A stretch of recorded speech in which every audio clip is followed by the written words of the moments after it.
Il y a bien longtemps, dans la ville légendaire de Tombouctou, vivait un homme juste et généreux nommé Ibrahim. Il avait le cœur sur la main et était aimé de tous.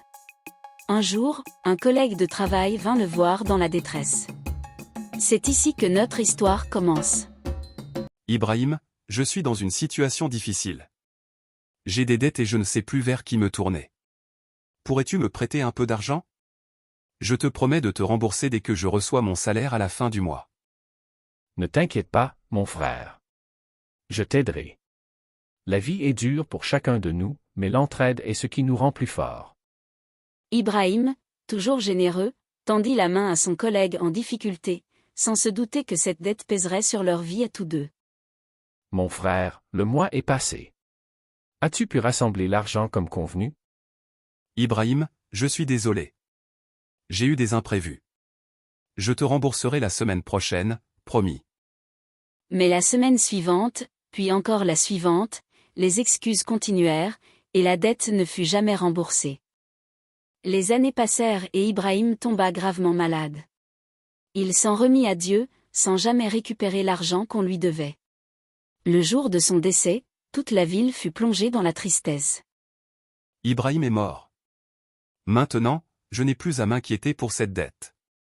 C'est une bonne nouvelle pour moi. Le collègue, soulagé par la mort d'Ibrahim, pensait avoir échappé à sa dette. Mais il ne savait pas encore que les malheurs l'attendaient. Les années passèrent. Le collègue se maria, eut des enfants.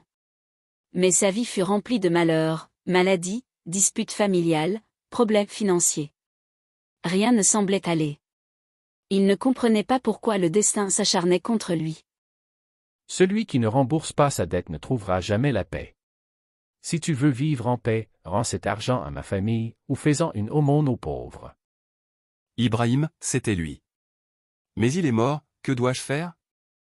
Ibrahim lui était apparu en rêve, rappelant la dette impayée.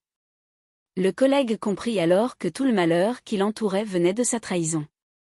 La famille d'Ibrahim vit toujours ici, cherche son fils. Ibrahim était un homme bon. Tu devrais rendre ce que tu dois. Ibrahim, non, tu es vivant?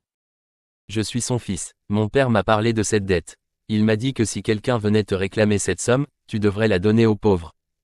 Le collègue, stupéfait par la ressemblance, réalisa alors à quel point Ibrahim avait été un homme bon et juste. Ibrahim, pardonne-moi. J'étais faible, égoïste. Je regrette ma méchanceté envers toi, tu étais quelqu'un de généreux, que Dieu te fasse miséricorde et qu'il me pardonne pour le mal que je t'ai fait. En remboursant sa dette et en se recueillant sur la tombe d'Ibrahim, il trouva enfin la paix.